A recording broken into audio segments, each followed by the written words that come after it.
ನೋಡ್ತಾ ಇದ್ರ BBC news. ನಾನು ಸ್ವಾಗತ. ಹಾಸನ ಜಿಲ್ಲೆಯ ದಿನದ ಪ್ರಮುಖ ಸುದ್ದಿಗಳ ಕ್ವಿಕ್ ರೌಂಡ್ ಆಫ್ ನಲ್ಲಿ ಮೊದಲನೇದಾಗಿ ಹೆಡ್ಲೈನ್ಸ್. ಹೆದ್ದಾರಿ ಕಾಮಗಾರಿಯನ್ನ ಜುಲೈ ಅಂತ್ಯದಲ್ಲಿ ಪೂರ್ಣಗೊಳಿಸುವ ನಿರೀಕ್ಷೆ ಇತ್ತು. ಸಕಲೇಶಪುರ ತಾಲೂಕಿನಲ್ಲಿ ನಿರಂತರವಾಗಿ ಸುರಿದ ಮಳೆಯಿಂದ ಕಾಮಗಾರಿ ವೇಗ ಕುಂಠಿತವಾಗಿದೆ. ಸಂಸದ ಶ್ರೇಯಸ್ ಪಟೇಲ್ ಹೇಳಿಕೆ. ಸ್ಥಳೀಯರಿಗೆ ಕೂಡ ಹುದ್ದೆ ನೀಡಬೇಕೆಂದು ಪಟ್ಟು ಕಾಂಗ್ರೆಸ್ ಮುಖಂಡರು ಕಾರ್ಯಕರ್ತರಿಂದ ಪ್ರತಿಭಟನೆ. ಅಧ್ಯಕ್ಷ ಗಾದಿಗೆ ಹೆಚ್ಚಿದ ಪೈಪೋಟಿ.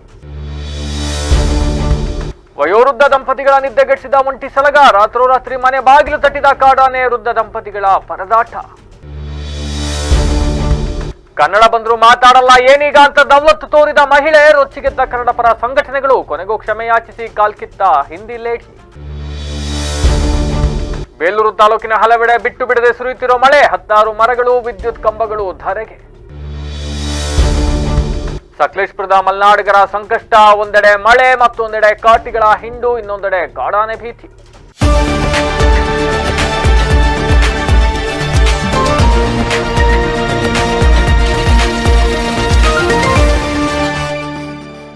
ವಾರ್ತೆಗಳ ವಿವರ. ಸಕಲೇಶಪುರ ತಾಲೂಕಿನಲ್ಲಿ ನಿರಂತರವಾಗಿ ಸುರಿತಾ ಇರ್ತಕ್ಕಂಥ ಮಳೆಯಿಂದ ಕಾಮಗಾರಿಯ ವೇಗ ಕುಂಠಿತವಾಗಿದೆ ಅಂತ ಸಂಸದ ಶ್ರೇಯಸ್ ಪಟೇಲ್ ಹೇಳಿದ್ದಾರೆ. ಸಕಲೇಶಪುರ ಪಟ್ಟಣದ ಕೆಂಪೇಗೌಡ ಪ್ರತಿಮೆ ಬಳಿಯಿಂದ ದೊಡ್ಡ ತಪ್ಪಲುವರೆಗೆ ನಡೀತಾ ಇರತಕ್ಕಂಥ ರಾಷ್ಟ್ರೀಯ ಹೆದ್ದಾರಿ 75 ರಸ್ತೆ ಕಾಮಗಾರಿಯನ್ನ ವೀಕ್ಷಿಸಿ ಬಳಿಕ ಸುದ್ದಿಗಾರರೊಂದಿಗೆ ಮಾತನಾಡಿರೋ ಅವರು ಕಾಮಗಾರಿನ ಜುಲೈ ಅಂತ್ಯದಲ್ಲಿ ಪೂರ್ಣಗೊಳಿಸುವ ನಿರೀಕ್ಷೆ ಇತ್ತು. ಆದರೆ ಈ ಬಾರಿ ಮುಂಗಾರು ನಿರೀಕ್ಷಿತ ಸಮಯಕ್ಕಿಂತ 1 ತಿಂಗಳು ಮೊದಲೇ ಆರಂಭವಾದ ಕಾರಣ ಯೋಜನೆಗಳು ತಳ್ತಾ ಇದ್ದಾವೆ. ತಡೆಗೋಡೆಗಳು, ಹಲವು ಕಡೆ ಗುಡ್ಡ ಕುಸಿತ ಕಾಮಗಾರಿಗಳಿಗೆ ಅಡ್ಡಿಯಾಗಿದೆ. ಕೆಲಸಗಳಲ್ಲಿ ವಿಳಂಬ ಉಂಟಾಗಿದೆ ಅಂತ ಹೇಳಿದ್ದಾರೆ ಅನ್ನೋದಕ್ಕಿಂತ ಸಮರ್ಥಿಸಿಕೊಂಡಿದ್ದಾರೆ ಅಂತ ಹೇಳ್ಬೋದು. ಇನ್ನು ನಾ ಹೇಳ್ತಕ್ಕಂಥದ್ದು, ಆಯ್ತರಪ್ಪ ಜುಲೈ ಮುಗಿಸ್ಬೇಕು ಅಂದ್ಕೊಂಡಿದ್ರಿ. ಕಾಮಗಾರಿ ಸ್ಟಾರ್ಟ್ ಆಗಿದ್ದೆ ಯಾವಾಗ? ನೆನ್ನೆ ಸ್ಟಾರ್ಟ್ ಆಯ್ತಾ? ಮೊನ್ನೆ ಸ್ಟಾರ್ಟ್ ಆಯ್ತಾ? 13 ವರ್ಷ, 10 ವರ್ಷದ ಮೇಲಾಗೋಯ್ತು ಕಾಮಗಾರಿ ಪ್ರಾರಂಭವಾಗಿ. ಇವತ್ತವರೆಗೂ ಕೂಡ ಕಾಮಗಾರಿ ಕುಂಟುತ್ತಲೇ ಸಾಗುತ್ತಿದೆ. ಇದಕ್ಕೊಂದು ಕುಂಟು ನೆಪ ಎಂಬಂತೆ ಮಳೆ ಅನ್ನೋದನ್ನ ನಾವು ಆಡ್ ಆನ್ ಮಾಡ್ಕೊಬಹುದು ಅಷ್ಟೇ. ಮಳೆ ಏನಾದ್ರು ಲೇಟಾಗಿ ಬಂದ್ಬಿಟ್ಟಿದ್ರೆ ಮುಗಿಸ್ಬಿಡಾರ? ಯಾವ ಕಾರಣಕ್ಕೂ ಮುಗಿಸ್ತಿರ್ಲಿಲ್ರಿ. ಇವೆಲ್ಲ ಸುಮ್ಮನೆ ಕಥೆಗಳು ಹೇಳ್ಕೊಂಡು ಹೋಗ್ಬೇಕಷ್ಟೇ. ಅಧಿಕಾರಿಗಳು ಹೇಳ್ತಾರೆ, ಪಾಪ ಜನಪ್ರತಿನಿಧಿಗಳು ಹೋದಾಗ ನೋಡಿ ಹೂ ಅನ್ಕೊಬೇಕಷ್ಟೇ. ಅದನ್ನು ಹೊರತುಪಡಿಸಿ ಇಂಥವೆಲ್ಲ ಎಷ್ಟಿಂದ ನಾವು ಇವತ್ತು ಮೊನ್ನೆ ನೋಡ್ತಾ ಇದೀವ. ಇದನ್ನ ಈ ಕಾಮಗಾರಿ ಪ್ರಾರಂಭ ಆದಾಗಿಂದ ನೋಡ್ತಾ ಇದೀವಿ. ಇದೇ ಕತೆ ಹೇಳ್ಕೊಂಡ್ಬಂದ್ರು. ಈಗಲೂ ಅದೇ ಕತೆ ಮುಂದುವರಿಸಿದ್ದಾರೆ. ಹಿಂಗಾರು ಮತ್ತೆ ಚುರುಕುಗೊಂಡಿರೋದ್ರಿಂದ ನಮ್ಮ ನ್ಯಾಷನಲ್ ಹೈವೇ 75ರಲ್ಲಿ ಸಕಲೇಶಪುರ ಭಾಗದಲ್ಲಿ ಹೆಚ್ಚು ಮಳೆ ಆಗಿರೋದ್ರಿಂದ ಏನು ಆಗುಹೋಗುಗಳಾಗಿದೆ, ಏನೇನು ಮುಂಜಾಗ್ರತಾ ಕ್ರಮಗಳನ್ನು ತಗೋಬೇಕು, ಕಾರ್ಯ ವ್ಯಾಪ್ತಿಯಲ್ಲಿ ಏನೇನು ಕೆಲಸ ಆಗಿದೆ ಅನ್ನೋದನ್ನ ನೋಡಲಿಕ್ಕೆ ಇವತ್ತು ನಮ್ಮ ನೂತನ ಪ್ರಾಜೆಕ್ಟ್ ಡೈರೆಕ್ಟರು ಮತ್ತು ಏಜೆನ್ಸಿಗಳು ಮತ್ತು ಎಲ್ಲ ನಮ್ಮ ನ್ಯಾಷನಲ್ ಹೈವೇ ಅಧಿಕಾರಿಗಳ ಜೊತೆ ಬೆಳಗ್ಗೆಯಿಂದಲೂ ನಾವು ಒಂದು ವೀಕ್ಷಣೆಯನ್ನು ಮಾಡಿದ್ವಿ. ಹಂತವಾಗಿ ಎಲ್ಲೆಲ್ಲಿ ನಾವು ಗುಡ್ಡ ಕುಸಿತಗಳನ್ನು ಬಗೆಹರಿಸ್ಬೋದು, ಎಲ್ಲೆಲ್ಲಿ ಮುಂಜಾಗ್ರತೆ ಕ್ರಮ ತಗೊಂಡು ಗುಡ್ಡ ಕುಸಿತಗಳನ್ನು ತಡೆಗಟ್ಬೋದು, ಆ ಕೆಲಸವನ್ನು ಆಗಲೇ ನಾವೆಲ್ಲ ಮಾಡಿದ್ದೀವಿ. ಈಗ ನಮ್ಗೊಂದು ದೊಡ್ಡ ಸವಾಲು ಅಂತ ಹೇಳಿದ್ರೆ, ದೊಡ್ಡ ತಪ್ಪಲಲ್ಲಿ ಏನು ಒಂದು 750 ಮೀಟ್ರು ತಡೆಗೋಡೆ ಇದೆ, ಅದನ್ನು ನಾವು ಮಳೆ ನಿಂತ ಮೇಲೆ ಮಾಡಬೇಕು ಅಂತ NH ಅವರಾಗಲಿ ಏಜೆನ್ಸಿ ಅವರಾಗಿ ಹೇಳ್ತಾರೆ. ಯಾಕಂತೇಳಿದ್ರೆ ಮಳೆ ಜೊತೆನೇ ಕೆಲಸ ಮಾಡಿದ್ರೆ ಅದು ಕೆಲಸ ಬೇಗನೂ ಸಾಗಲ್ಲ, ಕ್ವಾಲಿಟಿ ವರ್ಕು ಆಗಲ್ಲ. ಹಾಗಾಗಿ ಆಗಸ್ಟ್ ಕೊನೆ ಇಲ್ಲ ಸೆಪ್ಟೆಂಬರ್ ನಂತರ ಏನು NH 75 750 ಮೀಟರ್ ದೊಡ್ಡ. ಇನ್ನು ಸಂಸದ ಶ್ರೇಯಸ್ ಪಟೇಲ್ ಅವರು ವೀಕ್ಷಣೆ ಮಾಡ್ತಾ ಇದ್ರಂತೆ. ಈ ಸಂದರ್ಭದಲ್ಲಿ ರಸ್ತೆಯಲ್ಲಿ ಹೋಗಬೇಕಾದ್ರೆ ಮಾಜಿ ಸಚಿವ ನಾಗರಾಜ್ ಶೆಟ್ಟಿ ಅವರು ನೋಡಿ ಕೆಳಗಿಳಿದು ಬಂದು ಮಾತಾಡಿದ್ದಾರೆ. ನಾನು ದಕ್ಷಿಣ ಕನ್ನಡ ಜಿಲ್ಲಾ ಉಸ್ತುವಾರಿ ಸಚಿವರಾದಾಗಿಂದಲೂ ಕೂಡ ಈ ರಸ್ತೆ ಕಾಮಗಾರಿ ಪೂರ್ಣಗೊಳಿಸಲು ಹಲವಾರು ಬಾರಿ 2 ಜಿಲ್ಲೆಯ ಜಿಲ್ಲಾಧಿಕಾರಿಗಳ ಸಭೆ ಕರೆದರೂ ಕೂಡ ಯಾವುದೇ ಫಲಿತಾಂಶ ಸಿಗಲಿಲ್ಲ. ಗುತ್ತಿಗೆದಾರರು ಇನ್ನೂ 13 ವರ್ಷದ ಹಿಂದಿನ ದರದಂತೆ ಕಾಮಗಾರಿಯನ್ನು ಮುಂದುವರಿಸ್ತಾ ಇದ್ದಾರೆ. ವಸ್ತುಗಳ ಬೆಲೆ ಏರಿಕೆಯಾಗಿದೆ. ಈ ಹಿನ್ನೆಲೆಯಲ್ಲಿ 13 ವರ್ಷದ ಹಿಂದಿನ ಬೆಲೆಯಲ್ಲಿ ಇವರು ಕೆಲಸ ಮಾಡಿ ಅಂತಂದ್ರೆ ಎಷ್ಟು ಗುಣಮಟ್ಟದಲ್ಲಿ ಕೆಲಸ ಮಾಡಬಹುದು, ಗುಣಮಟ್ಟಕ್ಕೂ ದುಪ್ಪಟ್ಟಿನ ಪ್ರಭಾವ ಬೀರದೇ ಇರಲಿ ಅಂತ ಹೇಳಿ ದೇವರಲ್ಲಿ ಪ್ರಾರ್ಥಿಸ್ತೀನಿ ಅಂತ ವ್ಯಂಗ್ಯವಾಡಿದ್ರು. We started in Bangalore also. But this is a temporary... Yeah, it's okay, but temporary also. Otherwise, sir, I can... That Honda is there, sir. I can sleep in that. Such a big Honda. Yes, sir. Okay? Such a big... Good, Dayamari, sir. Because my fund is a youngster and it is old. Yes. So they should have a long future, you know? Yes, yes. So they must be involved in this.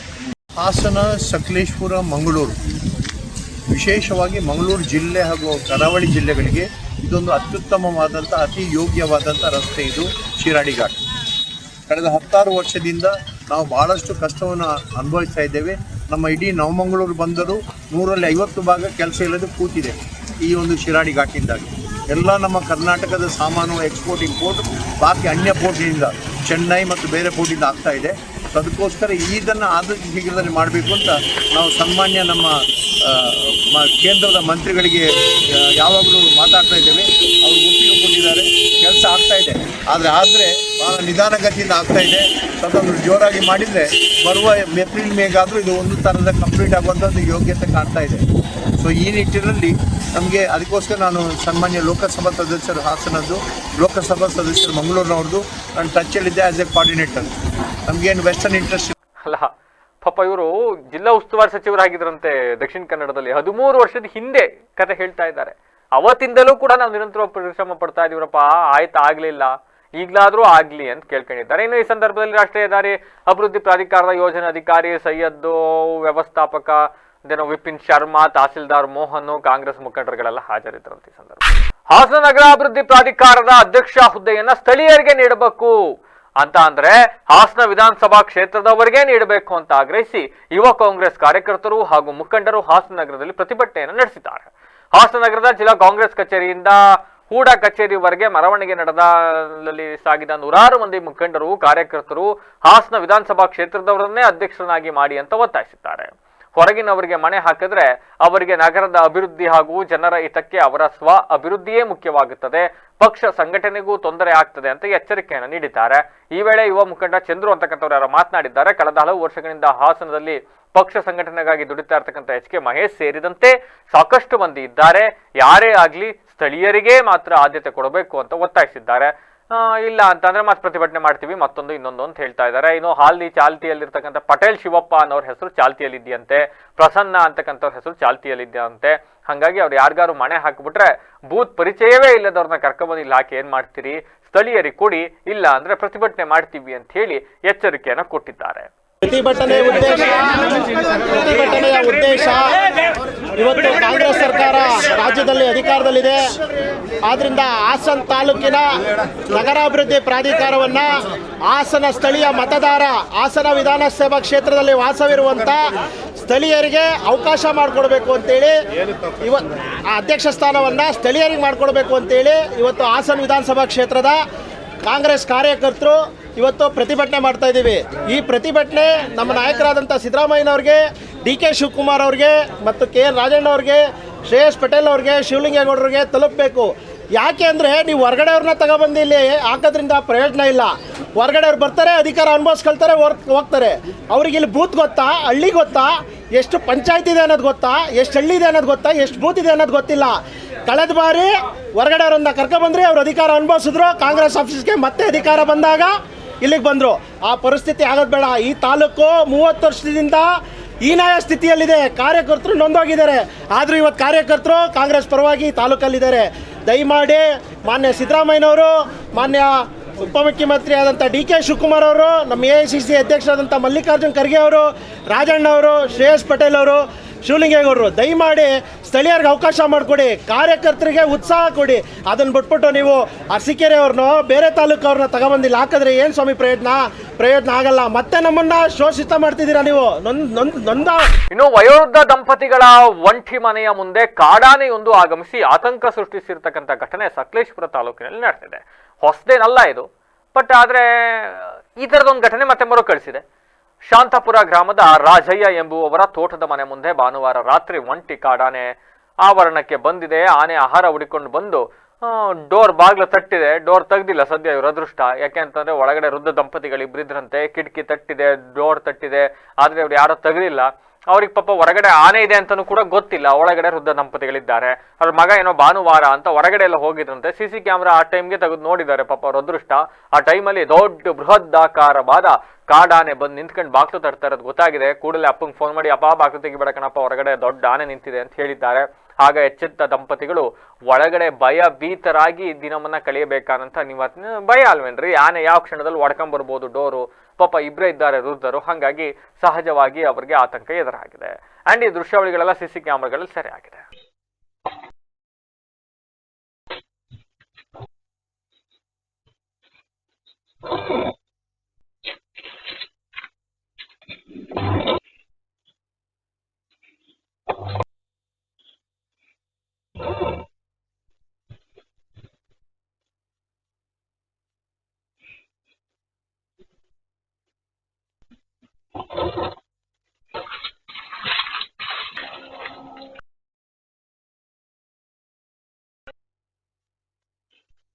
ಮಹಿಳೆಯೊಬ್ಬರು ಕನ್ನಡ ಗೊತ್ತಿದ್ರು ಕೂಡ ಕನ್ನಡ ಭಾಷೆಯಲ್ಲಿ ಮಾತಾಡೋದಿಲ್ಲ ಅಂತ ಹೇಳಿ ಅಂಗಡಿಗೆ ಬಂದ ಗ್ರಾಹಕನಿಗೆ ಆವಾಜ್ ಹಾಕಿರುವ ಘಟನೆ ಹಾಸನ ನಗರದ ಕಟ್ಟಿನಕೆರೆ ಮಾರುಕಟ್ಟೆಯಲ್ಲಿರುವ ಪಾರ್ವತಿ ಬ್ಯಾಗ್ ಅಂಗಡಿಯಲ್ಲಿ ಭಾನುವಾರ ಸಂಜೆ ನಡೆದಿದೆ.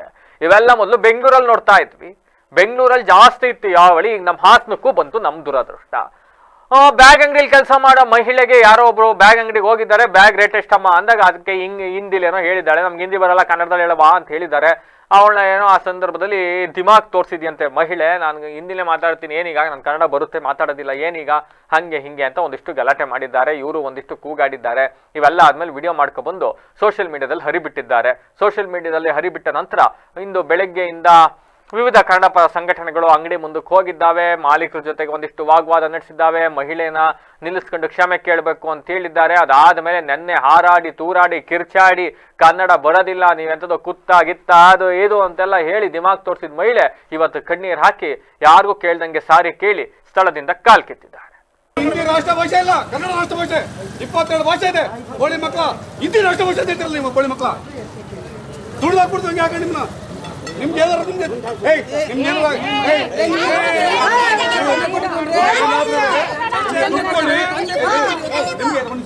ನಿಮ್ಗೆ ಯಾವನಾರ ಬಂದಿದ್ದೀರಿ ಕನ್ನಡ ಬರೋ ಸಂಘ ದುಡ್ಡು ಕೇಳಾಗ್ತಾನೆ ನಿಮ್ತ ಈ ಬದುಕಕ್ಕೆ ಬಂದಿರ್ತಾನೆ ಬದುಕ್ ಬರ್ತಾನೆ. ಏನ್ ಮಾಡ್ತಾ ಇದ್ರಿ ನೀವು? ತಪ್ಪಾಗಿದೆ ಅಲ್ವಾ? ಅವಾಗ ಏನ್ ಮಾಡ್ತಾ ಇದ್ರಿ ನೀವು?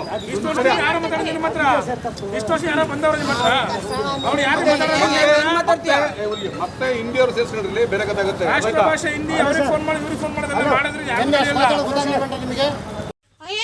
ನಾನು ಕನ್ನಡ ಮಾತಾಡಲ್ಲ.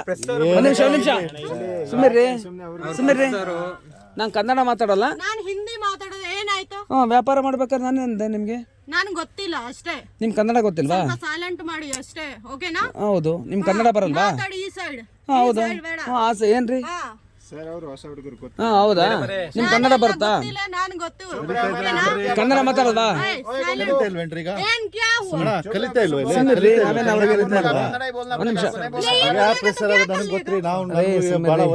ಆಯ್ತು ಆಯ್ತು ಬನ್ರಿ. ನಾನು ಹೇಳಿದ್ದು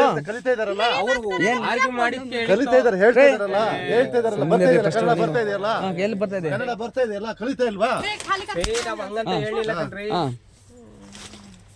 ಈ ತರ ಇದ್ರೆ ವ್ಯಾಪಾರ ಮಾಡಕ್ಕಲ್ಲ ನೀವು. ಆಯ್ತಾ ಮೇಡಮ್? ರೀ ಏನಾಯ್ತು? ಈ ಸೈಡ್ ನೋಡಿ ಅಷ್ಟೇ. ಆಯ್ತು. ನಿಮ್ಗೆ ಹೇಳಿದ ಏನಂತ ಅಂದ್ರೆ ये साइलेंट हो जाने पे बाहर जाने के बोलो समझ नहीं आ रहा है. बाहर जाने के बोलो समझ नहीं आ रहा है. आप यहाँ हो कर्नाटक में आपको कन्नड़ सीखना पड़ेगा. कुत्ता जैसा भी मुंह से गाली निकलेगा मतलब नहीं है. ಅಲ್ಲೇ ಬರುತ್ತದು, ನ್ಯೂಸ್ ಅಲ್ಲಿ ಬರುತ್ತದು. ವಿಡಿಯೋ ಮಾಡಿ ಏನಾಗಲ್ಲ. ಹೌದಾ? ನಿಮ್ಗೆ ಕನ್ನಡ ಬರ್ತಲ್ವನ್ರಿ? ನಾ ಮಾತಾಡೋ नहीं बात करेगा क्या कर लेगा तू? ಏನ್ ಮಾಡ್ತೀರಿ? ನಾ ಮಾತಾಡಲ್ಲ. ಇಲ್ಲ, ನಾನು ಹಿಂದಿ ಅಷ್ಟೇ. ಕನ್ನಡ ಬರಲ್ವಾ? ಇಲ್ಲ, ಕನ್ನಡ ಮಾತಾಡಿ ವ್ಯಾಪಾರ ಮಾಡ್ರಿ. ಇಲ್ಲ, ಓನ್ಲಿ ಹಿಂದಿ ಅಷ್ಟೇ. ನಿಮಗೆ ಕನ್ನಡ ಬರಲ್ವಾ? ಇಲ್ಲ, ಮತ್ ಕನ್ನಡ ಮಾತಾಡಿ ಅಂದ್ರೆ ನೀವು ಸೈಲೆಂಟ್ ಮಾಡಿ ಅಷ್ಟೇ. Yes, very good, super. ಯಾಕ್ರಿ ಬರಲ್ಲ ನಿಮಗೆ ಕನ್ನಡ? ಇಲ್ಲ, ಬರಲ್ಲ. ಯಾಕೆ ಮೇಡಮ್? ಸೈಲೆಂಟ್ ಸೊ ತುಂಬ ಬೇಜಾರಾಗಿದೆ. ನಿನ್ನೆ ಒಂದು ಕಸ್ಟಮರು ಪಾರ್ವತಿ ಬ್ಯಾಂಗಲ್ ಸ್ಟೋರು ಅಲ್ಲಿಗೆ ಒಂದು ವಸ್ತುಗಳನ್ನ ಪರ್ಚೇಸ್ ಮಾಡೋಕ್ಕೆ ಹೋಗೋರೆ, ಅವರು ಖರೀದಿ ಮಾಡೋಕ್ಕೆ ಹೋಗಿದ್ದಾರೆ. ಆ ವ್ಯಕ್ತಿಗೆ ಅವರು ನಾನು ಕನ್ನಡ ಮಾತಾಡಲ್ಲ, ಅವರು ಏನು ಹೇಳ್ತಿದ್ದಾರೆ ಅಂದರೆ ಅವರು ಆ ಎಮ್ಮ ಕನ್ನಡನೇ ಉಪಯೋಗಿಸ್ತಾ ಇರೋದು, ಹಿಂದಿಲೇನು ಮಾತಾಡಲಿಲ್ಲ, ಕನ್ನಡದಲ್ಲೇ ಬೈದಿರೋದು. ನಾನು ಹಿಂದಿನೇ ಮಾತಾಡ್ತೀನಿ, ನಾನು ಕನ್ನಡ ಮಾತಾಡಲ್ಲ, ನೀವು ನಾಯಿಗಳು ಈ ನಾಯಿನ ಹೊರಗಡೆ ಹಾಕಿ ಅಂತ ಹೇಳ್ತಾ ಇದ್ದಾಳೆ. ಇದು ಎಷ್ಟು ಮಟ್ಟಕ್ಕೆ ಸರಿ? ಇವ್ರನ್ನ ಬದುಕಲಿಕ್ಕೆ ಬಿಟ್ಟಿದ್ದೀವಿ, ಇಲ್ಲಿ ಇರೋದಕ್ಕೆ ಬಿಟ್ಟಿದ್ದೀವಿ, ಜಾಗ ಕೊಟ್ಟಿದ್ದೀವಿ, ಆಹಾರ ಧಾನ್ಯಗಳು, ನಮ್ಮ ಜನಗಳು ನಾವು ತಾನೇ ಹೋಗ್ತೀವಿ ಅಲ್ಲಿಗೆ ಖರೀದಿ ಮಾಡಲಿಕ್ಕೆ. ನಮ್ಮಿಂದ ಅವರು, ಅವರಿಂದ ನಾವಲ್ಲ. ನಾವೇನಾದ್ರೂ ಅವ್ರ ದೇಶಕ್ಕೆ ಹೋದರೆ ನಮಗೆ ಮರ್ಯಾದೆ ಕೊಡ್ತಾರೆ ಅವ್ರು? ಫಸ್ಟು ಮರ್ಯಾದೆನೇ ಕೊಡೋದಿಲ್ಲ. ನಾವು ಅವ್ರಿಗೆ ಒಂದೇ ಒಂದು ತೊಂದರೆ ಮಾಡಿಲ್ಲ, ಏನೂ ಅವರಿಗೆ ಹಿಂಸೆಗಳನ್ನ ಕೊಟ್ಟಿಲ್ಲ. ಇವರು ನಮಗೆ ಒಂದು ಕನ್ನಡ ಜನನ ನಾಯಿ, ಇವ್ರನ್ನ ಹೊರಗಡೆ ಹಾಕಿ ಅಂತ ಹೇಳೋ ಅಷ್ಟು ಮಟ್ಟಿಗೆ ಅವ್ರು ಬಂದಿದ್ದಾರೆ ಅಂದರೆ ಕನ್ನಡ ಜನ ಏನು ನಾಯಿನ ಸರ್ ನಾವುಗಳು? ಇದನ್ನು ಹೇಗೆ ಬಿಡಬೇಕು? ಇಲ್ಲಿಗೆ ಸುಮ್ಮನೆ ಯಾವುದೇ ಕಾರಣಕ್ಕೂ ಬಿಡಬಾರ್ದು. ನಾವೇನು ಬಳೆ ತೊಡ್ಕೊಂಡು ಕೈ ತೊಡ್ಕೊಂಡು ಕೂತಿಲ್ಲ ಇಲ್ಲಿ ಯಾರುವೆ. ಕನ್ನಡದವ್ರಿದ್ರೆ ಅವರು ಕರ್ನಾಟಕದಲ್ಲಿ ಅಂಗಡಿ ಮಾಡೋಗ್ಬಿಟ್ಟು ಹಿಂದಿ ಬೋರ್ಡ್ ಹಾಕೊಂಡು ನನ್ನ ಮಾತೃಭಾಷೆ ಹಿಂದಿ ಅಂತ ಹೇಳ್ತಾರೆ. ಅವರು ಏನು ತಿಳ್ಕೊಂಡಿದ್ದಾರೆ ಸರ್? ಅವರು ಕರ್ನಾಟಕ ಅಂದ್ರೇನು, ಕನ್ನಡ ಜನ ಅಂದ್ರೇನು, ಕನ್ನಡ ಭಾಷೆ ಅಂದ್ರೇನು? ನಾವು ನಾಯಿಗಳ? ಇನ್ನು ಹಾಸನದ ಮಲೆನಾಡು ಭಾಗಗಳಲ್ಲಿ ನಿರಂತರವಾಗಿ ಮಳೆ ಆಗ್ತಾ ಇದೆ. ಅಂತೆಯೇ ಬೇಲೂರು ತಾಲೂಕಿನ ಅರೆಹಳ್ಳಿ ವ್ಯಾಪ್ತಿಯ ಸುತ್ತಮುತ್ತಲಿನ ಪ್ರದೇಶಗಳಲ್ಲಿ ಭಾರೀ ಗಾಳಿ ಸಹಿತ ಬಿರುಗಾಳಿ ಸಹಿತ ಮಳೆ ಸುರಿತಾ ಇದೆಯಂತೆ. ಪರಿಣಾಮವಾಗಿ ಹತ್ತಾರು ಮರಗಳು ದರಶಾಹಿಯಾಗಿ ಬಿಟ್ಟಿದ್ದಾವೆ. ಮರ ಬಿದ್ದ ರಭಸಕ್ಕೆ ವಿದ್ಯುತ್ ಕಂಬಗಳು ತಂತಿ ಸಮೇತವಾಗಿ ನೆಲಕಚ್ಚಿವೆ. ಮುಂಜಾಗ್ರತಾ ಕ್ರಮವಾಗಿ ಕಾಫಿ ತೋಟದ ಮಾಲೀಕರು ಕಾರ್ಮಿಕರಿಗೆಲ್ಲ ರಜೆ ಕೊಟ್ಟುಬಿಟ್ಟಿದ್ದಾರೆ. ಗಾಳಿ ಮಳೆಯಿಂದಾಗಿ ಮನೆಯಿಂದ ಆಚೆಗೂ ಬರಕ್ಕಾಗದಿರತಕ್ಕಂಥ ಸ್ಥಿತಿ ನಿರ್ಮಾಣವಾಗಿ ಹೋಗ್ಬಿಟ್ಟಿದೆ. ಇನ್ನು ಮನೆಯೊಳಗಡೆ ಕಾಲ ಕಳಿಬೇಕಾದಂಥ ಅನಿವಾರ್ಯತೆ ಒಂದು ಕಡೆ. ಇನ್ನು ಅರೆಹಳ್ಳಿ ಹೋಬಳಿಯ ನಾರ್ವೆ ಗ್ರಾಮದಲ್ಲಿ 4 ವಿದ್ಯುತ್ ಕಂಬಗಳು ಮುರಿದು ಬಿದ್ದಿರೋದ್ರಿಂದ ಹಲವು ದಿನ ಕತ್ತಲೆಯಲ್ಲೇ ದಿನ ಕಳೆಯಬೇಕಾದಂಥ ಅನಿವಾರ್ಯತೆ ಗ್ರಾಮಸ್ಥರಿಗೆ ಸೃಷ್ಟಿಯಾಗ್ಬಿಟ್ಟಿದೆಯಂತೆ. ಇದೇನು ಮಲ್ಟಿಗೆಂದು ಬಿದ್ದಿರೋದು ಏನು ಹುಡುಗಾಟನ ಈ ಮರ ಬಿದ್ದರೆ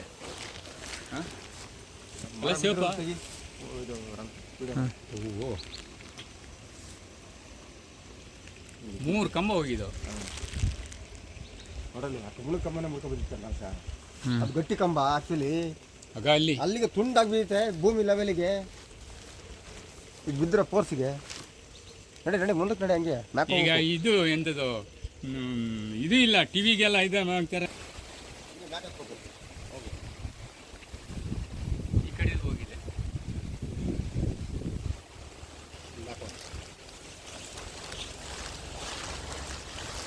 ಇದು ವೈರ್ ಕಟ್ಟಾಗ್ತಾ ಇದೆ. ಈ ಸಕಲೇಶಪುರದಲ್ಲಿ ಒಂದ್ ಕಡೆ ಕಾಡಾನೆ, ಒಂದ್ ಕಡೆ ಮಳೆ, ಇದ್ರ ನಡುವೆ ಈಗ ಕಾಡು ಕೋಣಗಳ ಹಾವಳಿಯಂತೆ. ಸಕಲೇಶಪುರ ತಾಲೂಕಿನ ಬೊಮ್ಮನಕೆರೆ ಹರಗರಹಳ್ಳಿ ರಸ್ತೆಯಲ್ಲಿ ಜನರು ಭಾರೀ ಮಳೆಗೆ ಒಂದ್ ಕಡೆ, ಇನ್ನೊಂದು ಕಡೆ ಆನೆ ಕಾಟ, ಈಗ ಕಾಡು ಕೋಣಗಳ ಕಾಟವು ಕೂಡ ಶುರುವಾಗಿ ಹೋಗ್ಬಿಟ್ಟಿದೆ. ನೆನ್ನೆ ರಾತ್ರಿ ಬರ್ಬೇಕಾದ್ರೆ ರಸ್ತೆಯಲ್ಲೇ ಕಾಟಿಗಳ ಹಿಂಡು ಅಂತ ಅಂದ್ರೆ ಕಾಡು ಕೋಣಗಳ ಹಿಂಡು ರಸ್ತೆಯಲ್ಲಿ ನಡ್ಕೊಂಡು ಹೋಗಿದ್ದಾವೆ. ಒಂದಲ್ಲ ಎರಡಲ್ಲ ಸಿಕ್ಕಾಪಟ್ಟೆ ಇದ್ದಾವೆ. ರಸ್ತೆಯಲ್ಲಿ ನಡ್ಕೊಂಡು ಎಲ್ಲ ಹೋಗ್ತಾ ಇದ್ದಾವೆ. ಇದರಿಂದ ಸಂಚಾರಕ್ಕೆ ಒಂದಿಷ್ಟು ಅಡೆತಡೆಯಾಗಿದೆ. ಸಂಚಾರಕ್ಕೆ ಅಡೆತಡೆ ಆಗಲಿ ಸದ್ಯವಾಗಿ ಯಾರಿಗೂ ಏನು ದಾಳಿಗಿಳಿ ಮಾಡಿಲ್ಲ, ಯಾರಿಗೂ ಏನೂ ಆಗಿಲ್ಲ. ಅಲ್ಲಿ ಜನ ಒಂದ್ ಕಡೆ ಮಳೆಯಿಂದ ಭೂಕುಸಿತ ಯಾವಾಗ ಆಗುತ್ತೋ ಅನ್ನೋ ಆತಂಕ, ಇನ್ನೊಂದ್ ಕಡೆ ಆಗ್ಲೇ ಹೇಳಿದ್ವಲ್ಲ ಕಾಡಾನೆ ಬಂದು ಬಾಕ್ಲು ತಟ್ಟಿದ್ರೆ ಮನೇಲಿ ಜನದ ಬಾಕ್ಲು ತಟ್ತಾವ್ರೋ ಆನೆ ಬಾಕ್ಲು ತಟ್ತಾ ಇದೆಯೋ ಅನ್ನೋ ಗೊತ್ತಾಗ್ತಾ ಇಲ್ಲ. ಒಂದ್ ಕಡೆ ಮಳೆಯಿಂದ ಕೃಷಿಕರ ಬೆಳೆ ನಾಶ ಆಗ್ತಾ ಇದೆ, ಇನ್ನೊಂದ್ ಕಡೆ ಕಾಡಾನೆಗಳ ದಾಳಿಯಿಂದ ನಾಶ ಆಗ್ತಾ ಇದೆ. ಇದರ ಜೊತೆಗೆ ಈಗ ಕಾಡಾನೆಗಳು ಆಯ್ತು, ಕಾಡ್ ಕೋಣಗಳು ಬಂದು ನಿಂತ್ಕೊಂಡ್ಬಿಟ್ಟು ಅದ್ಯಾರೋ ಜಪಾನರ್ ಮೊನ್ನೆ ಒಂದಿಷ್ಟು ಆನೆ ತಗೊಂಡೋದ್ರಂತೆ ಬನ್ನಿರ್ಘಟ್ಟದಿಂದ. ಕೇಳಿದ್ರೆ ಸಕಲೇಶಪುರದಿಂದಲೇ ಎಷ್ಟು ಬೇಕೋ ಅಷ್ಟು ತಗೊಂಡೋಗಿ ಅಂತ ಕೊಟ್ಟು ಕಳಿಸ್ಬೋದಾಗಿತ್ತು. ಅನಿವಾರ್ಯ ಬನ್ನಿರ್ಘಟ್ಟದಿಂದ ಕೊಟ್ಗಳಿಸಿದ್ದಾರೆ. ಒಟ್ಟಿನಲ್ಲಿ ಮಲೆನಾಡಿಗರ ಸ್ಥಿತಿ ಅಂತೂ ಬಹಳ ಅಧೋಗತಿಗೆ ಹೋಗ್ಬಿಟ್ಟಿದೆ. ಪಾಪ ನಾವು ರೀಲ್ಸ್ ಅಲ್ಲಿ ನೋಡ್ಕೊಂಡು ಮಲೆನಾಡಿನ ಸೌಂದರ್ಯ ಅಂತೇಳಿ ಡ್ರೋನ್ ಶಾಟ್ಸ್ ನೋಡಿ ಲೈಕ್ ಮಾಡಿದ್ದು. ಪಾಪ ಅಲ್ಲಿರೋರಿಗೆ ಗೊತ್ತು ಅಲ್ಲಿಯ ಪಾಡೇನು ಅಂತ.